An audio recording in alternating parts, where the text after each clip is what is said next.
Check it out. Come and check us out. If we think this is sports show, come see what we about. Check it out. Come and check us out. If we think this is sports show, come see what we about. Three-pointer of the game. Jay-Z in a Nets jersey. Reggie got Indiana. He was so you can see how everybody. Congratulations, Mr. President. It's crazy how he was making the cuts, making it. Why is he not better than him? So everybody take a seat. We think it's sports, but sometimes we don't know. We asking. Okay, we are live, and we are back. Listen, this is another edition of We Think It's a Sports Show, but this is our Blacklist series, and we got a little mini-series going. It's our self-made series, man. We wanted to bring in people who, we knew personally, we knew their story, who was basically self-made. And a lot of times, we hear this phrase, people got it out the mud, but a lot of times they associate it with, the rapper or the whomever. But that term and that phrase can be, dealt out to a lot of different professions. And, we have that person. We are excited today. We got that person on our show. And before we introduce him, I got to say what's up to my guy, Rad. Rad, how you doing? Man, I'm good, man. I'm blessed to be here, man. We got a childhood friend that we know way back, man. We honored to have him. So, man, I'm just ready to get into this interview and definitely delve into this to talk about his story and stuff, man. So it's dope. Absolutely. And as you can see, his name is up there. But let me introduce my guy, our friend, Brandon Brown, man. What's up with you, man? Yo, what's going on, family? Happy to be here. What's up, y'all? Absolutely. We're grateful for his time. Very busy, man. I'm just going to get right into it. Man, I obviously, we knew, just to give a quick backstory, we went to grammar school together, elementary school, Martin Luther King. Shout out to Martin Luther King High Street. 39. 39. Absolutely. Shout out Polano, all the people out there, the vibes. But definitely we started yay high, you know what I'm saying? Yeah. All in the same class, playing, the whole nine. Or fifth grade. Yep. Absolutely. And just to, see everybody's trajectory, it's amazing. But, our guy B Brown, I mean, he is like a mega star. No, but seriously, it's like, this is crazy, like to see like the uprise of it. And just to kind of like watch it and like to see like, listen, just even doing my research, I'm like actor, oil painter, stock expert, YouTuber, gym giver. I mean, it's just like it's crazy. But let me allow you to introduce yourself and just to see like what title do you go by, All right. So title that I go by, so young black kid from the east side of Buffalo, New York. Emphasis on the east side. Absolutely. Yeah. So I just, I came from nothing. I'm one of 8 children. Went to school with these guys. It was like 4th, 5th grade, like real young, and I came from poverty, didn't really have nothing. I remember going to school at Martin Luther King. Actually, this is how poor I was. It was like physical food stamps poor, a lot of people don't remember those. And so I remember we used to have that snack thing. It was a Spanish guy. He used to push the cart around. Yep. And I forgot what happened. I think he passed or something. Yeah. But he used to go around, and I was trying to pay for my snacks with food stamps, and everybody laughed at me because you couldn't do that. It was like they can take physical cash, but that's how I remember those days. But basically, one of 8 children, a single parent home. I'm the first in my family to graduate high school. I'm the first in my family to go to college, graduate college. I went to Buff State, and I had a criminal justice major. And I basically I thought I wanted to be a cop. But, the Trayvon Martin stuff was happening at the time. And then I basically was like, I don't want to be a part of that. So I was like, what am I going to do? And I always wanted to work in entertainment, whether I was like an actor, a comedian, a rapper, or something like that. And so I was like, I need to be wherever the capital of that is. And that was Los Angeles. So in 2014, when I graduated college, I went to LA, and I just kind of hit the ground running. I had to hustle, from, where we come from. It's like, I can't go back there. Everybody dying, everybody going to jail. It ain't not a lot of opportunities. So I was like, I just got to make something happen. So just kind of went to LA and kind of hit the ground running, pursued my dreams. And and that was, 7 years ago. And, I haven't looked back. So, That's I'm an actor. Yeah, many things. many different hats, man. I'm gonna be honest, man. Even just hearing that, like, I really want to put this in perspective because I was legit there, like, right. And I do remember Brandon Brown. It's funny. I had seen it was like somebody on Snapchat. I'm not gonna mention their name, but it just reminded me of like grammar school and all that. But like, yo, to see where Brandon Brown is at, like, I wanted people to be clear. Like when we say got it out the mud, like I remember those days. Like even that incident, like people making fun of him because, and I'm not like just looking back on it like in a bird's eye view. It's like Brandon, seriously, like he was funny, but Oh yeah, like clown for yeah, sure. serious, but Nah, he was cracking them boys. Like No, he was. He was getting picked on, but it wasn't like he wasn't giving back, bro. No, like he was absolutely. cracking. Absolutely. Brandon Brown was cracking, so don't like it. Like he definitely had tough skin and gave it back. So I No, definitely he was, but a lot of it, and I don't know if you can speak to this. Like a lot of it was like a defense mechanism for like, you know what I mean, like everything around him. Like obviously looking back on it, maybe when we was 10, I didn't, you know what I mean, understand it fully. But looking back on it, it was like, you know, those things were defense mechanism. Like he had to be funny to, you know, to like really just like make his way in there. You know what I mean? So like all eyes wouldn't be on him, and like seeing it now, it's like, yo, it's a major blessing, man. You know what I mean? Like how you really feel about that? Because it was like, man, it's crazy. It was, man.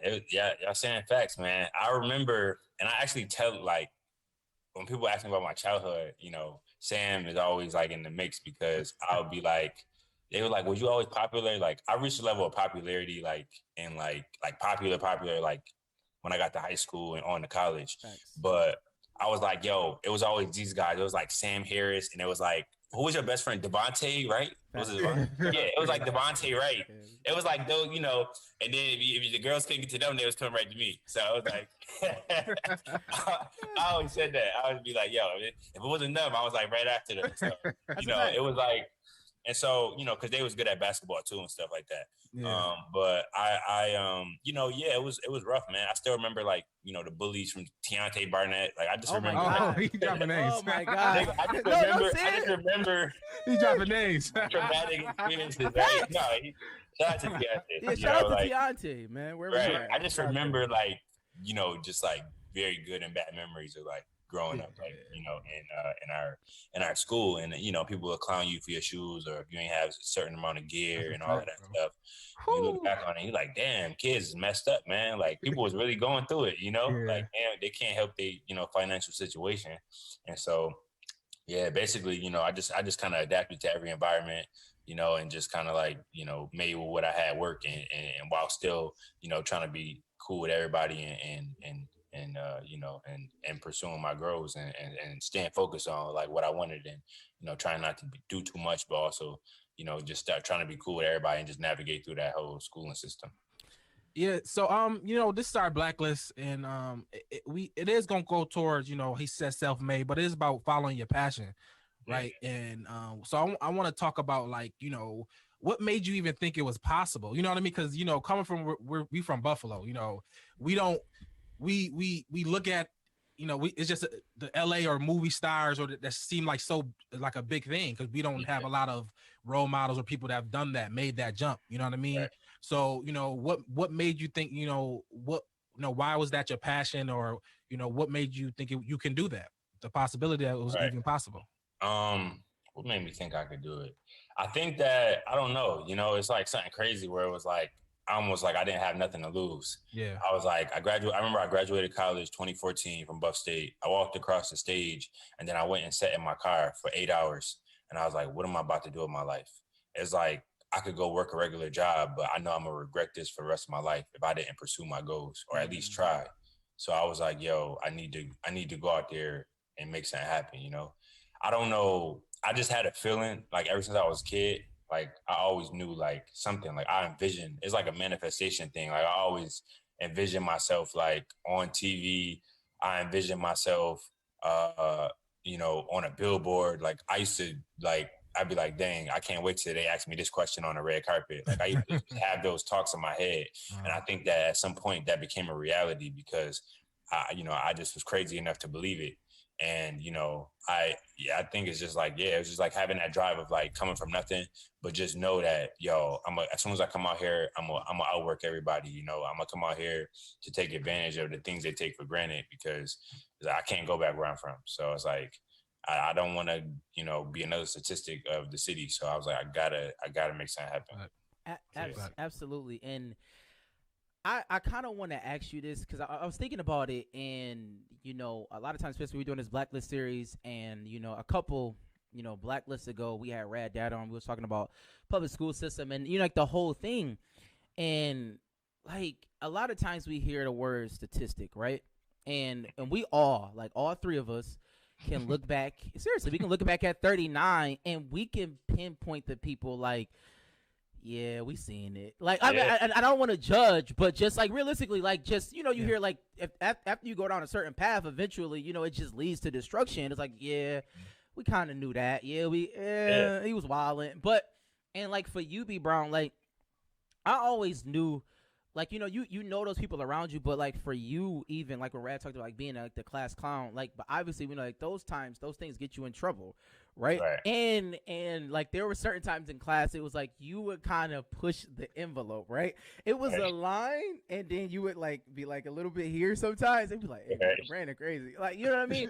But like I really want to know like at what point was it like high school or like when you went to college that it like something like clicked, like you know what I mean? Because it's like from my vantage point it was like, man, Brandon, you just don't know. Realistically, it's a 50-50 shot. He didn't grow up maybe necessarily two-parent home and had a certain structure, so it's like at what point did it like, okay, I got to get on my P's and Q's, yo, I can't keep what I'm saying, doing whatever like what point was that? I think it was, so I went to MLK until about 7th grade, I think. And then like after that, I went to like Science Magnet, and I think and then when I went throughout my entire like high school years, I kept transferring to schools, different schools. I was getting in a lot of trouble, but like, I think it was just giving me all these different experiences. I probably went to like 5 different high schools. Wow. I did like a million different things. I joined track teams, cross country teams, like all this different stuff. And I think just like the exposure of that, but also like, I don't know, it was like when I like kind of becoming a little more confident, like when you're young and you just like broke or poor, like you can't really help it. But like once you start being old enough to like work a job or make some of your own income, you feel more confident in the way you dress and the things you're able to buy, and just as a whole. And so, at some point when I was in high school, I became like, everywhere I was going, I was just, way more popular. And then, to the point where the final school I graduated from was Lafayette. I go there like my junior year. I'm like senior class vice president. I'm like, I was a prom king. Wow. It was like a lot of, or a prom court. I was like a lot of, it was like, okay, this feels good. This is like, and I think that it was like some dopamine or something, like kind of like that feeling of like, man, okay, I'm in this position or in this limelight, or like, this feels good to have some type of thing. And then I went on to college at Buck State. I joined a fraternity, and that's like, the ultimate limelight. And so I was just like, okay, as as I keep progressing. And then after college, I was like, all right, what's next? I was relevant in college. I need to be relevant in the real world now. So how can I do that? And so, I'm like, all right, I need to be, have this some type of platform or do something. And I think it kind of carried on, like as I matured, I kind of understood like, how certain people get treated or just being in a certain position. And I kind of like let that drive me, I got a question just like about that, like college and like just maybe just mentorship, or like key decisions that you made that you see that I'm happy I made that decision. You know what I mean? Like if it's college, if it's your joining your fraternity, like what was the key decisions or certain mentors that like if a young kid, like if you was talking to your younger self, like what was certain things that you like what you did earlier, or what were certain things that helped you along make those key decisions? To as far as what fraternity I joined, or what's the question? I'm trying okay, so like what was those keys decisions that you made that shaped where you at now, I guess, you know what I mean? Like if is it for joining the fraternity or Oh, okay, you know, I got certain you. friends that you made, certain Yeah. mentorships that you had? Okay. So I think that I think just the different experiences of like, all right, let me just try all these different things. Let me join these different clubs. Let me interact with these different people. A lot of people that grow up in a bubble, you know, they kind of hang around the same friends, and that's okay and that's cool. But as you evolve in, if you're not me, hopefully your friends are involving too. And a lot of times it's not like that. It's like Yeah. people are kind of very stagnant, and then you kind of like you growing and they not really growing. They kind of doing the same stuff they was doing years ago. And so naturally you may disconnect, not even, just as you evolve, and you might connect with different people, or people that, elevate you more.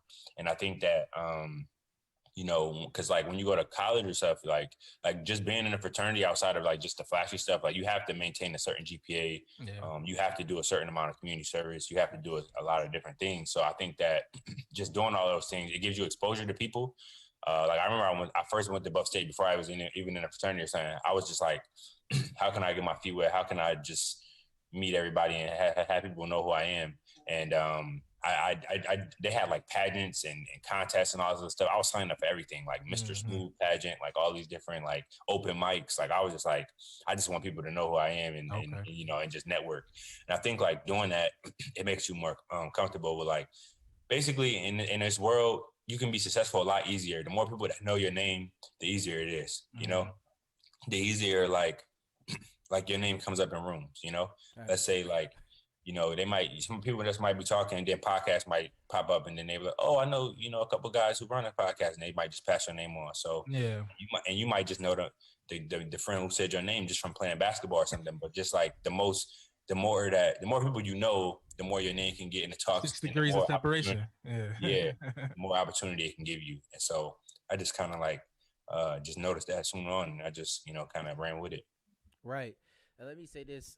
Even at the time I was at Kenesha, and I will say I heard B Brown name out there in them streets. I'll leave it out there for the people. But but but seriously, one of the things, and we kind of moving along, we kind of like going, I guess, chronologically, but your move to LA, and I'll frame it like this. I had a guy here at the church. He was around like maybe like 20. This was maybe a few years back. And, he was saying he wanted to be an actor or whatever. Funny thing, he went to Buff State. I think he was taking some drama class. I'm not sure. But something like that. So he was like, yeah, I think I want to act, yada, yada. And I'm like, oh, man, I got a man who act. And I just had said it like, yeah, man, he act. He was, he from Buffalo, like it is possible. I was just giving him like some game like that. But I don't know how I stumbled upon it. Maybe I looked your name up, but like I stumbled upon your YouTube. And you was giving game on going out to LA, right? And I'm like, okay, let me listen to it. And one of the first things I heard was you was talking about like hiring an agent, and how if the agent says that you have to give him some money up front, don't do it, it's a scam. Like, you know what I mean? That's what stuck with me. I'm like, man, so like, and I started listening. I'm like, man, B Brown knows stuff. Like he really went out there, he doing it. And I was and I swear I said, yo, watch all his videos. I said, I know him. Just watch his videos. Like, if you think this is for you, he is telling you, like, the ins and outs, and, like, he giving you game on it. And needless to say, he didn't necessarily go out. But, I seen that. And I just want to ask you, B. Brown, like, when you got out there, right? Like, you got out there. I know you said, you was working hard, trying to make ends meet. But then you kind of had a break. So, like, what was that big break for you? And can you just, like, kind of talk about, like, the steps leading up to it? I know you went to some acting classes, like, you know what I mean, the whole nine. Right. So I came out. So I graduated in 2014. Walked across the stage, sat in my car. I was like, what am I gonna do? And then like I graduated on Friday. That following Monday, I had a job at Hertz. And, it was like a manager position. I had a desk and all of that. And I was just like, it was cool. I worked there for 2 weeks. And I think that I was like, yo, if I do this, I'm probably going to work this job for like 30 years and retire. And I didn't want that to be like, my legacy. So I was just like, I just packed a bag and moved to LA. Wow. And so when I came out here in 2014, I didn't know anybody out here. All my family, everybody's from Buffalo. So I was just like, man, I didn't know nobody out here. I probably knew like one person. It was like a frat brother, but I don't even think he was here. And then it was just like, yo, I need to like, it was like a level of depression when you first come out here, because it's like, yo, I don't know anybody, So it's like, I just had to like figure it out. And so, when I make those videos and I try to give game, it's because nobody taught me none of that. All of that was like, I went through that. And so I'm telling you, so hopefully the next person don't got to go through that. Like I went through like all these different, like, these people, these agents trying to get over on people or taking a higher percentage. I used to think like, oh, okay, you only won 20%. Like that's not even, they ain't supposed to get that. They supposed to get like 10%, And so I go through all of this stuff over the years to kind of, and to be like, so that I can help the next person out, because I had to figure that all out and have to go through those like level. And so hopefully, the next person that come out here, it took me years before I even like got like it. Like I was working at a movie theater when I first came here because I needed a source of income, and I was watching movies just to like kind of study acting. Just to be like, all right, let me see how they act. And I was watching movies like it was like class for me. Wow. And I took theater classes in college, but I didn't have like a crazy background in like theater or acting. So I signed up. You can always take acting classes. So I was like paying for acting classes out here in LA and doing that, spending a lot of money on headshots and all of this stuff. It's a little investment, a couple of $1,000 between the headshots, the acting classes, the reel, and all of that stuff. So it's an investment in yourself, if you believe in yourself, because, when you have that stuff, it just makes it easier for you to get auditions and get an agent and all of that. And so I think I just kind of like, figured, just trial and error, just kept doing it and over again.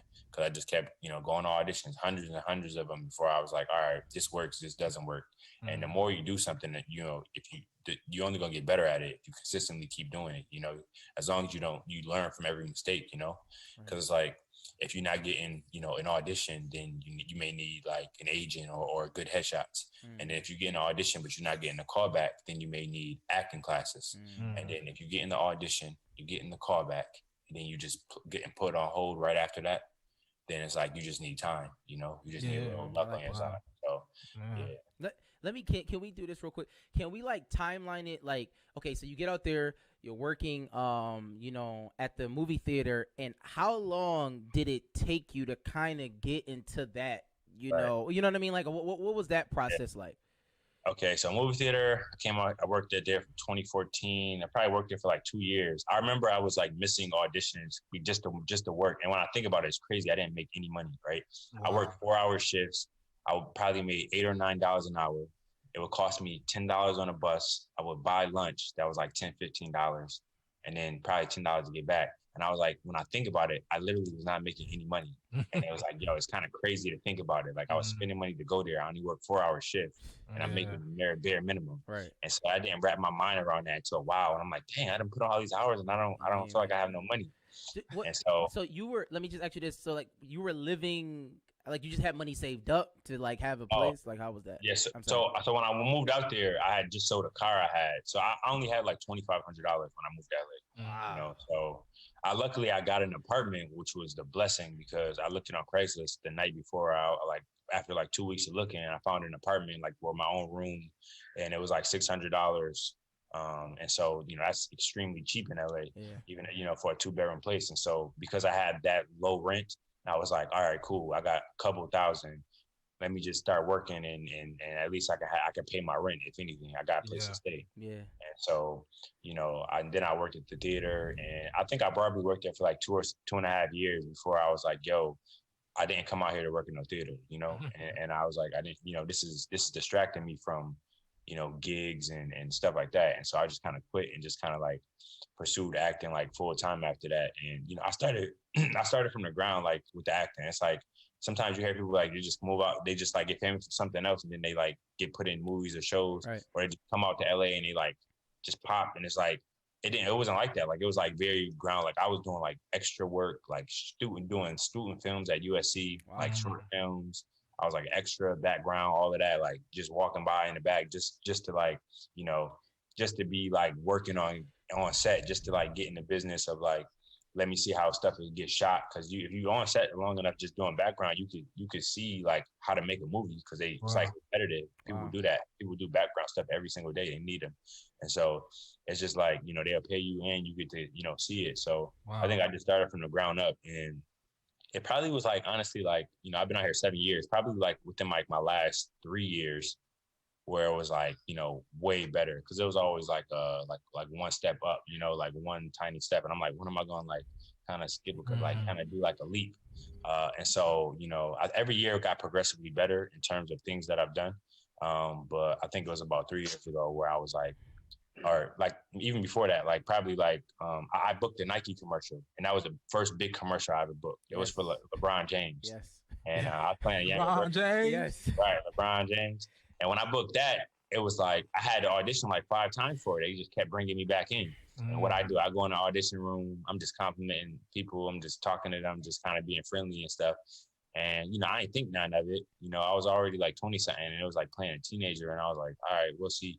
And they kept calling me back. And they kept saying, hey, they want to see you again. They want to see you again. I kept calling me back. And then they finally told me they booked it. I was like, oh, wow, this is dope. And then, you know, I did it. I was probably on set for like 3 hours, and they paid me like $12,000, you know? Wow. And I was like, yeah. And I was like, That's wow. Yeah. That's it. And that was Never like, going back to the theater or another thing. right. Yeah. So that was like the first big wow. Like, Yeah. dang, got paid this much, you know? And then I went on to do a couple other commercials after that. I did a Head and Shoulders commercial, you know? I was a spokesperson for Head and Shoulders at a period of time. And, you know, they had me on Jimmy Kimmel. They had me on a lot of stuff. They paid me like upwards like 20 grand. And I did another commercial, Domino's, and they paid me like $60,000. And I was like, oh my God, like this is all one day of work type stuff, you know? Hold on. We skip it. I want to talk about one thing though. You was on like, was it divorce court or you was on? That's a fact. I seen him. Okay, let me go back. Let's talk about those things. The very first time I was ever on TV was Judge Maybelline. That's a fact. Yeah, that was it. So I moved to LA in 2014. I didn't have no money. I was down on my luck and like just spending my money on rent and wasn't really making that. And I, you know, I auditioned for one of them improv shows, and I guess somebody didn't show up because they decided to book me last minute. And then they was like, all right, this is the scenario. Just go out there and improvise it. You know, it wasn't a real case. I didn't know the dude. I actually found out years later that dude was my frat brother. Wow. You know? Yeah. So it was crazy. We both in the same frat. But you know, we just gonna improvise. So I just went out there, and I was like, and that was dope for me. I was like, yo, I'm on TV. That was like big for me in 2014 because I was never on TV before. And so that was the very first acting thing I've ever did. And he was a pastor. Yeah, I was a pastor. Yeah. Listen, listen. When I seen that, I say, yo, is that Brandon Brown? I must have been watching it. Was like, I don't know why. To be honest, I really don't know why we were watching this. I mean, just randomly, but like it was with people, and I'm like, yo, I know, we might even having a conversation like, is this real or fake? I'm like, yo, it's definitely fake because he is 1000% not a pastor. I know him. They're like, yo, stop. I'm like, yo, no, I swear to God, I actually know him. Like, it was crazy. That was crazy. That was dope. Yeah. That was crazy. And I was like, damn, they had me portraying a pastor, man. But I know Sam, you actually a pastor, you know, like. That was crazy. And now I know we're about to go, but like, for me, like, I'm not gonna hold you, B. Brown. Like, I'm like, man, obviously I knew you were out there even when I seen that, but then that LeBron James Nike commercial, like when I seen you, it legit did something to me. I don't know if I called Rad. I had to call somebody from 39. I'm like, yo, it's really Brandon Brown. Like, it's legit. Like, I see him. Like, he did it. Yeah. Like, tell me, can I, let me ask you this, because I know for a legit fact, I can't remember the teacher's name, but I know for a fact one of those teachers at 39 made some snide comment about, you and, maybe one of your jokes, oh, you should be a comedian. You know what I mean? Like, one of those things that teachers say. Like, was there ever a moment, like, at that time or, like, at any part in your life, like, when you kind of got to LA and you was kind of, like, doing it and making it, where you, like, kind of sat back and looked back on it like, yeah, I made it though. You know what I'm saying? Like, was there ever a, or are you still, because you definitely a go-getter. Like, have you kind of sat back and looked like yo, I kind of did it, at least to this point, or is it still like I'm still on the grind? I think for me, because like I've had crazy humbling moments in my life. Wow. Like, I've been on that high, and then, you only, like out here, they treat you as like you only as good as the next thing you work on, the next thing you book, right? Yeah. You could book something, and then you'll have like a drought period of you not getting no work because of that's just the times, And so it's like, I think that keeps me humble in the terms of like success. So I think that I don't really celebrate things. Like I remember I used to, like when I first got them, but then like after a while, it's kind of weird, like to see yourself on like TV and just like not even be fazed by it or not even like, it's like that point. It's like a level of appreciation, but also like it's way more enhanced to everybody that's back home or anybody else. Cause it's like, yo, but then like when you out here, it's just like such a normal thing to just be filming something every single day or working on something different because it's just a plethora of work. This is like the film capital of the world. And so I don't think that, like for me, I've reached a level of independent success. Like I can take care of myself. I have I got a great place. And I'm able to take care of myself. But I think a level of success will be when I'm able to like take care of my family, like buy my mom a house or move her out from Buffalo or something, and take care of my siblings. And then that's when I'll be like, because independently, I can do a lot for myself. But I'm like, am I able to take care of my loved ones?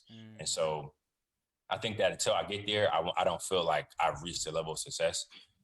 So like I'm a working actor, so like I'm consistently working, but I'm like, I need to reach that level of like, and I'll know when I get there, I'll be like, all right, this is the one that's going to change my life. Right. And so, I don't really, I'm very appreciative, but I don't really bask in it. But then like, every once in a while, like my friend, like people always tell me like, yo, you need to like what I like need, like what I, like me being in the stuff I've been is not normal, the odds of like even booking a job is not normal. Like, this is how a casting goes out, right? For any TV show, movie you see, they'll put out a casting on a website, right? Thousands and thousands of people will submit to it just to get the role, the audition, so they can audition for it.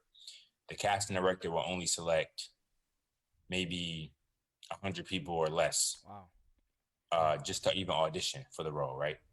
And so so those thousands get blocked down to like top 100, right? Then from those top 100, or less than that, you get audition. And then so from that first audition, you have one initial audition. So those people, those 100, they get an audition. And then if they do good, they get a callback. And they narrow that down to maybe like the top less than 50 people, And so it's like another step. And then after that callback, then you get pinned or you get put on hold. Wow. So you did good at the first audition, the callback. Now you're on hold to an even smaller amount of people. And we're going to determine between you and these 5 people or these 3 people, which one of you will be best for the role, right? And so, and then from that, they pick one person and then they don't even tell other people they ain't get it. And so it's like, just to be like, yo, one person out of thousands of people, every single time you see a show, every single time you see a commercial, every single time you see a movie, that's how it is for all of those roles. And so it's just like kind of crazy when you really think about the statistics of, because I might sit back and be like, man, I ain't get that. I know I did. It's so much shows that y'all wouldn't even know all these movies and shows, or I'd be like, dang, I audition for that. Well, let's talk about some. I'm on your IMBD. I'm sure it's way more that's probably not even on here, right? We got NCIS, My Crazy Ex.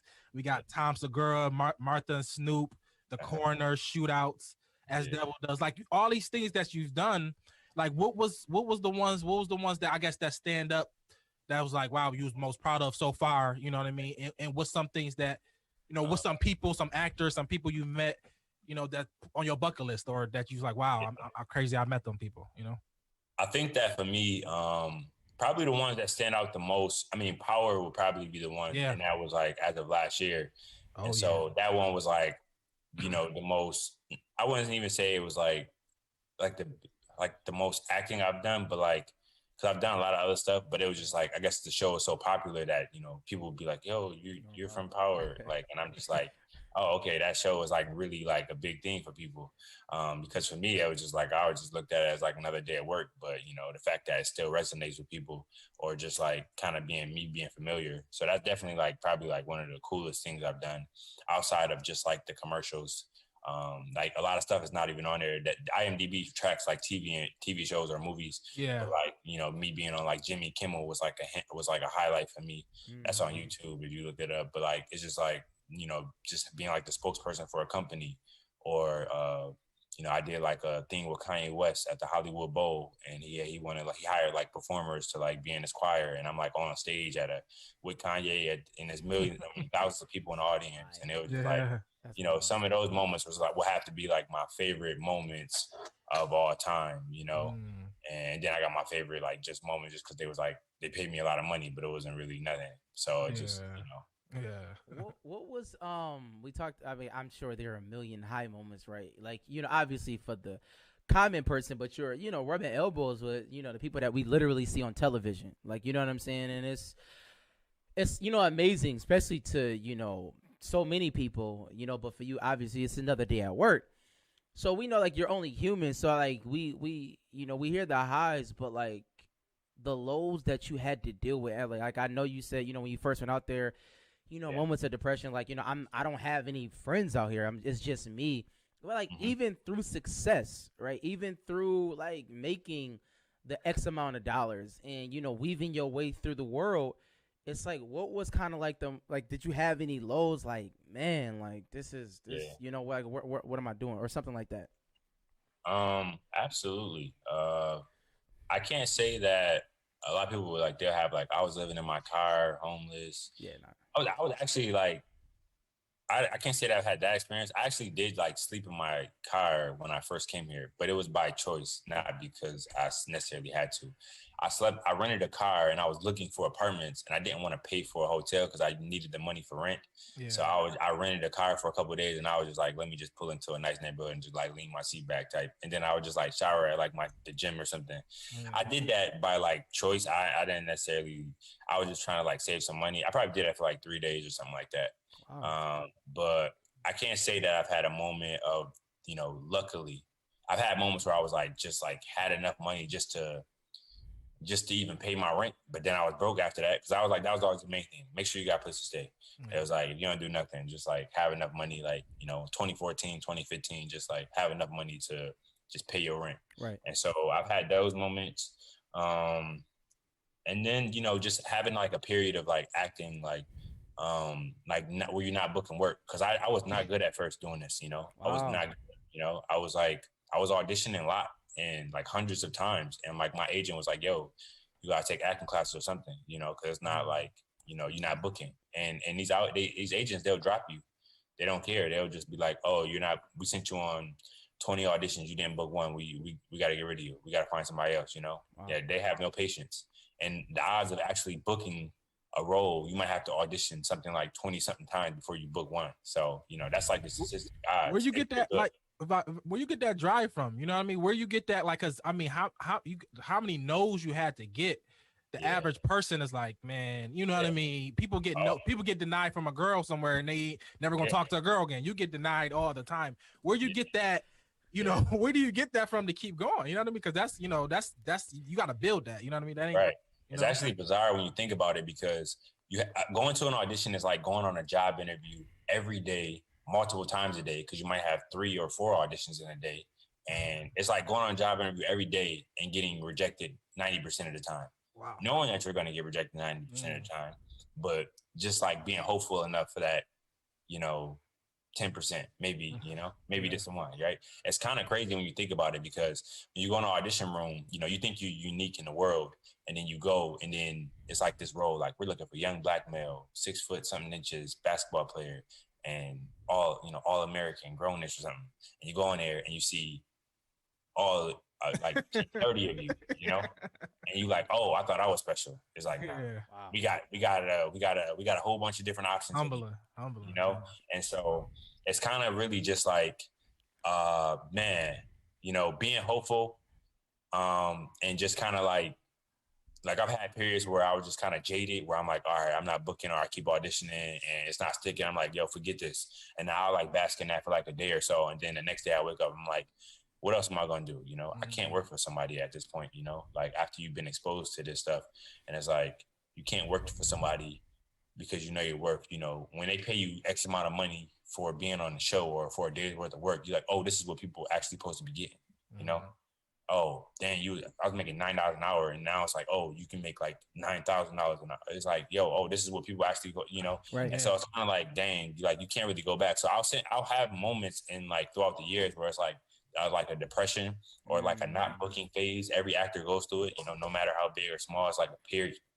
It's like a period where, you just may not be on a winning streak, audition wise. And I think that it's just something that's just like like the number one fear of human beings is public speaking. And Yeah. so, and that's what actors do every time they go in the audition room. And so it's like you have to make these people believe that you are this character, right? Right. And it's a weird occupation because it's like, yo, you get paid to you're it's like you're pretending to be somebody else, right? You're pretending to be somebody else every day, multiple times a day. And it's to the point where you don't even know yourself personally. Because you have to, like, I was like, oh, today I'm Malcolm. I work at Costco and I like to read sci-fi books. And then it's like, yo, you gotta be like psych, you gotta be like insane to do this, you know? That's a fact. Like people that you see outside yelling, like homeless people, or you see them like yelling and being dramatic and getting characters, they probably would be the best actors because you really have to go through that, you know, mentally and physically, because you're pretending to be somebody else every single day. And it's like a weird occupation, you know, where it could be like depressing and it's like, you know, Who are you? Like you asking yourself, who am I? Then, like, you know what I mean? You could pretend to be. Yeah, that's crazy. That's dope. Crazy, man. So I don't know what it is, but it's just like the point of like, I don't know. I think I've been doing it so long that you grow numb to it. Like it's like you tell me no, it's like, oh, I don't mean that. I'm gonna get another audition. I'm gonna book the next one. You know, I don't know. It's just a weird thing where it's just like you don't know nothing but to audition at this point. I've been on thousands of auditions, so I guess I'm more so shocked if they say yes. I'm expecting them to say no. You know? Oh, it's wow. Like, oh shit, they say yes this time. I was like, dang. All right, let's go. It's crazy because those periods where you don't give a fuck and you just kind of like whatever. I mean, I ain't gonna book me anyway. And so you walk out and you're like, no, we want to book him. And you're like, oh shit, you know? That's really how it works. Yeah, wow. No, it's really resiliency. You know what I'm saying? And obviously you've been exhibiting that, you know, for a long time. And you know, we had you on here. I do have like two more questions, real quick. Yeah, the thing, I know we've been in the midst of a pandemic, and obviously we know like the big cities such as LA, you know, they kind of went through it hard. A lot of things were shut down. Obviously here in New York, a lot of things were shut down. But if I could ask you this, because from my understanding, obviously I don't know everything, but a lot of like, you know, productions have been shut down or was shut down like during that time. Yeah. Mm-hmm. And so like, obviously I know I looked on your YouTube and your Facebook, so I've seen certain things that you was, you know, kind of highlighting, like the, you know, I think your pandemic, as you call it. So like, what was the things you did that kind of keep yourself afloat, or just like to like existentially to think like, okay, say this never comes back, like, you know, God forbid, but like say this never comes back the way it is. How am I going to get to it? Like, you know what I'm saying? Like what like at that moment, like what do you say? Like, yo, what am I about to do? Did you have that? I've had that moment, last year, and I've been having that moment my entire life. It's like, you know, like, all right, this is done, or this may not, you know, what else? And I think that's why I survived, because a lot of people, you know, they either left LA. I have a lot of friends that throughout this pandemic, it like, you know, killed them like financially, like where it was just like, yo, I got to get up out of here. I can't pay this rent, or I'm not getting on work. And, you know, whatever side hustle they didn't work. And for me, I was always like, I'm very frugal. So I'm like, I was never like just thinking that this money was going to last forever. I'm like, I'm saving it.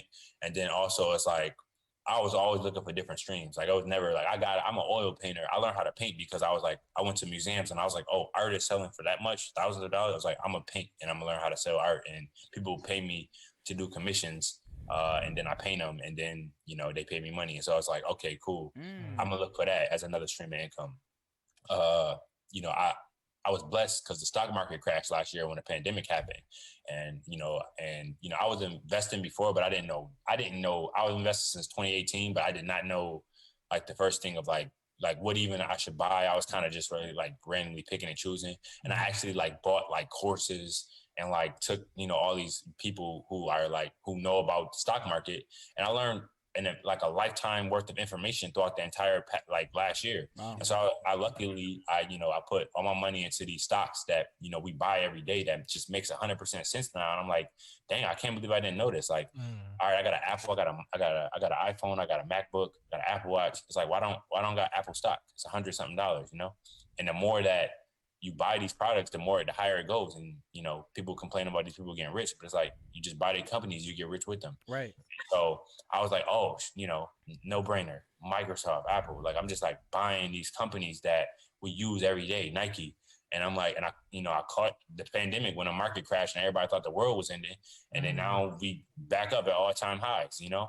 Even today, Facts. Amazon just reached an all-time high, like $3,600. Bingo. And so it's just like, it's kind of crazy when you like, that I learned this information. I was like, oh, this is going to change my life forever because this is something I'm always going to do. Every time I get paid, I'm always going to invest. I'm always going to learn how to trade. And basically I did, I learned that and got really good at it. And I started making my own courses and stuff like that and making it. And so I made money from that. Wow. And so I always find a way, and so now I'm actually like over a year now, I'm like every day I'm a full-time options trader. So I trade stock options. So, that's just what I do. I don't really like tell nobody that, but I was just doing that before I got on the phone with y'all. So it was just like, I do that every day. And so it's just like, that's another stream. So, So if I had, so where do you see yourself in 5 years? Are you like, far as acting, do you want to just wherever as you see yourself just constantly creating whatever it needs to be, or do you want to be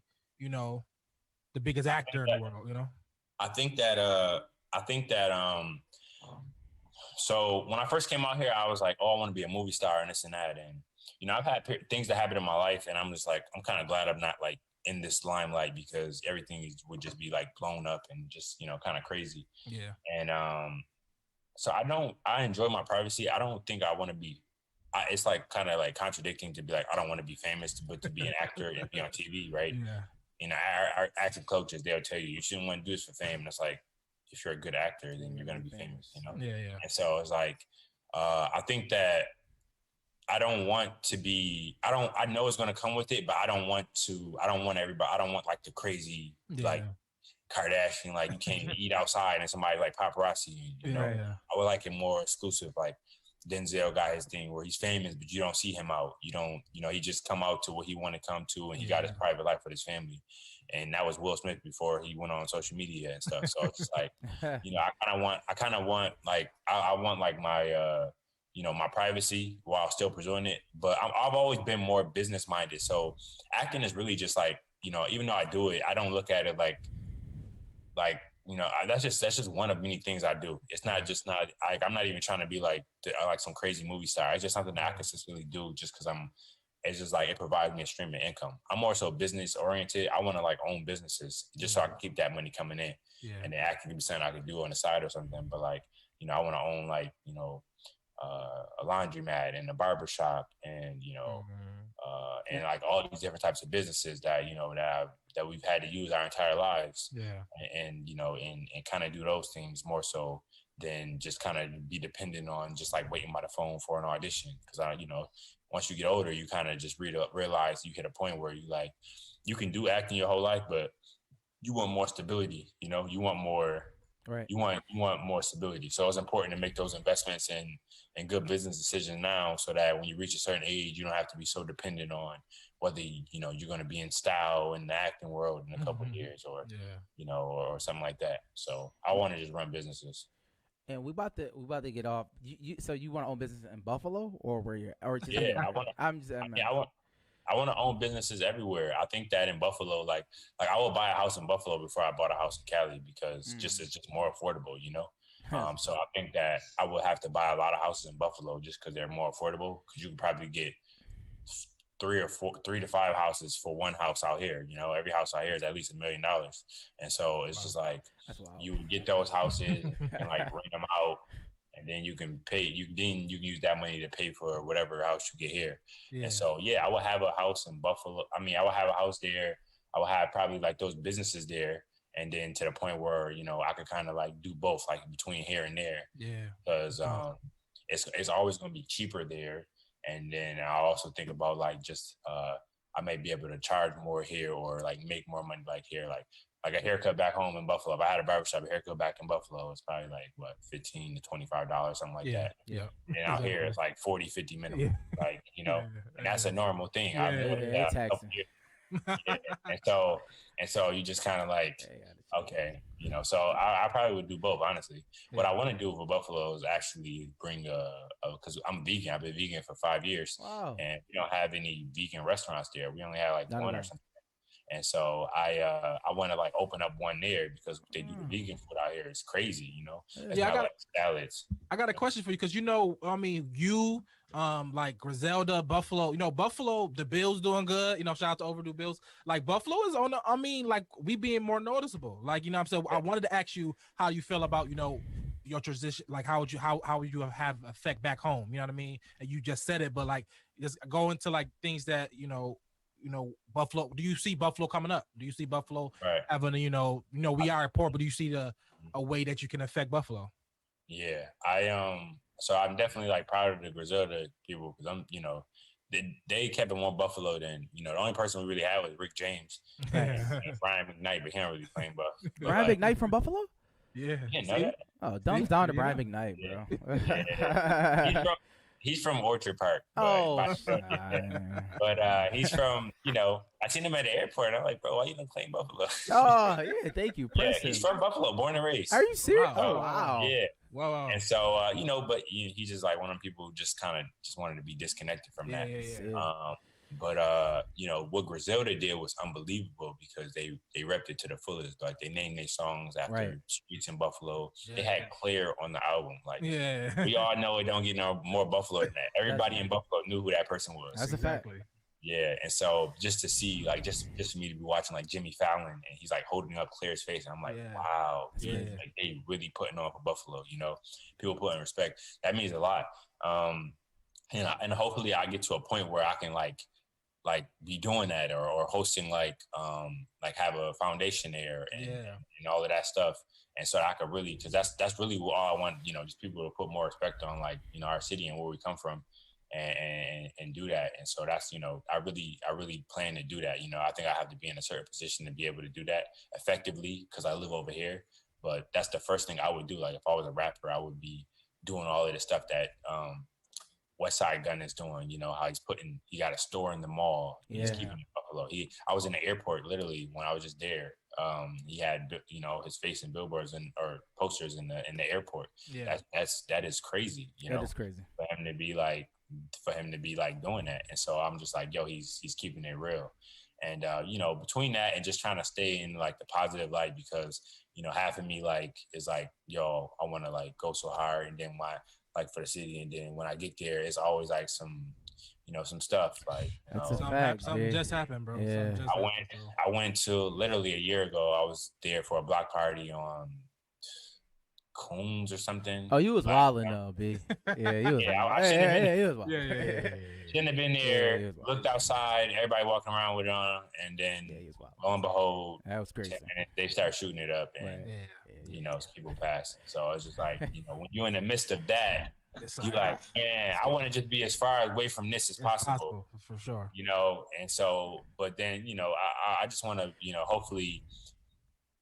Our talent is there for the people that's from Buffalo because there's a lot of people that's from Buffalo that's out here now in LA and, a lot of people. And so I'm like very proud of them. Anybody who's in a creative space because I'm like, yo, I'm glad you got to like blossom. And so I think we need to network and blossom out to our different perspectives, but then also put on for our city so that I can create more opportunities because all it takes is that. And then, like it takes somebody like a Griselda in that position to kind of like bring people up and just like keep people like our names more in the mix and get people traveling more to our city for it to constantly keep giving exposure to the people that's talented in the city and then more people can get put on and hopefully for the right things, not just for people really only acknowledge you if you're a rapper or something in the city or anywhere else and like but it's like so many other roles and titles that people can be playing to make a significant role and so hopefully I can do that. Yeah, that's definitely the reason why we wanted to have you on, and we definitely appreciate your time. Sure, that's very valuable, obviously, and important out there for everybody. And like, man, we're grateful. Like I'm grateful. You know what I mean? I'm happy. I'm proud. You know what I'm saying? And like to legit see you, it's like, yo, be doing it, man. Like shout out to cause like really when we look at grammar school and even like high school people you grow up with, it's like. It's few far in between, you know what I'm saying? The people that you kind of, saw, you was cool with, y'all talked literally on an everyday basis because you was in school. But then certain things, didn't necessarily fall right, but we're grateful to see each other. We all moving forward. You out here, big movie star, making it happen. And I just wanted to, I gotta ask this. Like, and we getting off. Is it really like that though, B? Like, you know what I mean? Like, is the life like that? Is it? Yeah, you know what I'm saying? Hey, what you mean, like Hollywood? Like Hollywood. Like, is it? I know you had to rub elbows. You know what I'm saying? We see the flicks. We see the people who you know what I'm saying. Pictures. It's like, yo, this guy. I'll say, like, LA is like weird. I remember I first came here. I went to a store and Chris Brown was in there, and I seen him, and I was like, "Yo, what's up?" And I slapped him up, and then took a picture with him, and then it was on like TMZ later on that day. And I was like, oh, this is crazy. This is like some LA stuff, you know? That's wild. Yeah. And so it's just like, it's very common to go anywhere. Like I was at a party like 2 days ago and my regular friend and Keke Palmer was there and all that, Vic Mensa and all these other people. And it was just like casual thing. It wasn't like just like casual, just like a house thing. And so I was just like, yo, it's like, that's a normal like LA thing. And so it is kind of, especially from where we come from, because we're not used to none of that. It's definitely like that level of like just seeing all of these stars and being exposed to all that stuff and being in all these different rooms. Yeah, it's definitely like the limelight is crazy, And so, yeah, it's wild. Did you ever, real quick, did you ever have that feel? I don't know, like some people from Buffalo, maybe it's just me, but it'd be like, when you see it, it'd be like, yeah, whatever. Yeah, like, was you kind of like that at first? You know how we get. Yeah, I think that when I first started seeing people, I was never like, it's whatever, because I was shocked. I was like, yo, that's such and such. Yeah. I was like, yo, that's crazy, I probably, was it anybody I asked for? I probably even asked a couple people for pictures, like when I first came out here. I wouldn't do that now, but I probably even did that. But like after a while, you'll still like I'll see them and I'll be like, oh, mentally like, oh wow, that's this person. I won't probably come up to something just because I understand, like, once you do this stuff, you kind of be like, yo, these people probably don't want to be bothered or have you ask a question. So I just like kind of like will just that and then but I'm never just like, unless it's just like somebody I don't really care, nobody care about, but I'm never just like, I don't really care that Keke Palmer's right here next to me. Right. I remember funny story. I went to, I don't know, you know who Lakeith Stanfield is? Do you know? Yeah. Okay, of course yeah. you know. Okay. I'm just saying. The average person might be like, oh, who? I see a name, and then I see a picture. I'm like, oh, he's a get out. He's a household. He's household. I got you. Okay. So yeah, I was in a bar with him. I was just at a random bar, right? And I seen him just like maybe 3 years ago. And I seen him. I was like, yo, he's one of my favorite actors. And I was like, yo, I just had to come up. I seen people talking to him. And I was like trying to hold back. And I was like, yo, I just want to tell you, bro, like you're a big inspiration. And then I was just like, yo, keep doing your thing. And I turned around, walked away. And he's like, no, but keep talking to me, man. Like, he's like, yo, what's your name? What you do? And I was like, oh, I'm an actor. He's like, oh, you're an actor? All right, cool. Let me give you some. I was like, dang, So I was like, kind of like crazy that, I actually said something. Because you'll find a mixture of like, I'm too cool to not say nothing. And then I don't want to bother these people. And then it's be like, sometimes it may actually work out. Right. Like, because he ended up giving me mad game that day and I was cool with him, and he like posted me on his like Instagram page like last year or something like that. It was like kind of crazy. Like when his movie came out, Judas and the Black Messiah, it was mad random. Like he had the movie Judas and the Black Messiah came out. He didn't even promote the movie. He just posted a picture of me and him. That picture that we took at the club at the place when I met. Wow. And it was the most random thing ever. And niggas was like, yo, I was like, I don't know why he posted that, That's not, I was like, I don't know why he posted that, It was just like, he's very random. I was like, I don't know why he posted that. We took that picture years ago, but it was like crazy. But I think that, between that and I was on set for a J. Cole music video. And J. Cole is my favorite rapper, right? I went to college because of J. Cole. Like I was listening to his songs. And I worked on a music video and I had to act like, because they didn't want nobody to like be like kind of fanning around while he's working. And I had to, and I was standing there and like I remember I was waiting in line for a bathroom and he was like, he came up and I just stood back and he was like, you waiting online? I was like, yeah. He was like, I was like, you can go. He's like, nah, I just wait after you. And I was just like standing there. It's like I had J. Cole right next to me, right, crazy. Yeah, for like 15 seconds. And I was like, nigga, I can, talk to this nigga. But I was just like, on some like, let me not bother him. I'm too cool. Yeah. But I'm just like, it was so crazy where it was just like, he probably would have been cool as hell. And I didn't even know that. But, I just didn't want to bother dude. And so, I never tell him like, yo, I went to college because of you type shit. I'm like, he don't want to hear that shit, And so it's like, it's weird because, it's like, it's always like, these celebrity people, they react differently. So some people may like that, some people don't want to be bothered. And so it's just like, I just say, go with whatever feels right. Like go, like you just say how they say read the room. Like I would just say read the person. Like maybe you might say hi, and then if they kind of like standoffish or whatever, you just like don't say nothing else after, or you kind of just get a vibe of that, And so that's how you can deal with it, because it may lead to opportunities, or it may, lead to them just not like curving you or whatever, Man, we really appreciate it. This was an amazing interview. Even stuff that I learned, you know what I'm saying? And we definitely appreciate you. We definitely appreciate the time. It's amazing to see you. You know what I'm saying? You up and about and you making it happen. I don't know if you have like any certain things coming up or anything you want to promote and just throw out there. I don't have, I've been just like auditioning lately. I don't have anything specifically coming out. Like I can't really think about it right now, but hopefully some of these auditions hit and then I can have something, Absolutely. But in the meantime, I'm about to start working on some art right now, and I'm gonna be oil painting. I'm gonna be painting a series of Black people and just highlighting us, and so I can have my own art exhibition. So I'll be doing that for the next couple months, and on top of just doing auditions. Where can we buy your paint though? Like where is that available? Like so it's like just like direct like hit me up type stuff, like, and then I'll like commission something like if you want to but that's like if you want something for yourself painted, but like anything that I'm painting, that like right now I'm painting it for a specific, so I can have it like exhibited in like a gallery so that it can be sold, and so but if you want something like done like commission wise, just hit me up on the side. I'm in the process. I need to actually make a website now that I think about it, so I'm in the process of doing that too. Man, that is definitely, man. Let them know, man. It's for the bands though. You know what I'm saying? Man, many hats, man. Thank you. I'm stoked, man. I'm happy. You know what I'm saying? It really just gave me a breath of fresh life. You know what I'm saying? Like to see it, like it's time to get to it. You know what I mean? For everybody, especially everybody in our age range, like you can see it, you can talk about it, but it's definitely time to get to it. We appreciate you. Man. Shout out to Rad, you know what I mean, on the call. Happy belated birthday too, though, bro. Happy belated birthday, man. Absolutely, man. Shout out to B Brown, MLK, the whole nine, man. We appreciate you. 39, baby. That's cool. Yes, sir. Remember them regular days when there wasn't no more watches for me. Now the money keep calling for me. I'm feeling like everyone plotting on me. Gotta pray for my people to block what they say, and I know they all counting on me. To go, we going straight to the top. You can't never look down on the streets. Remember them regular days.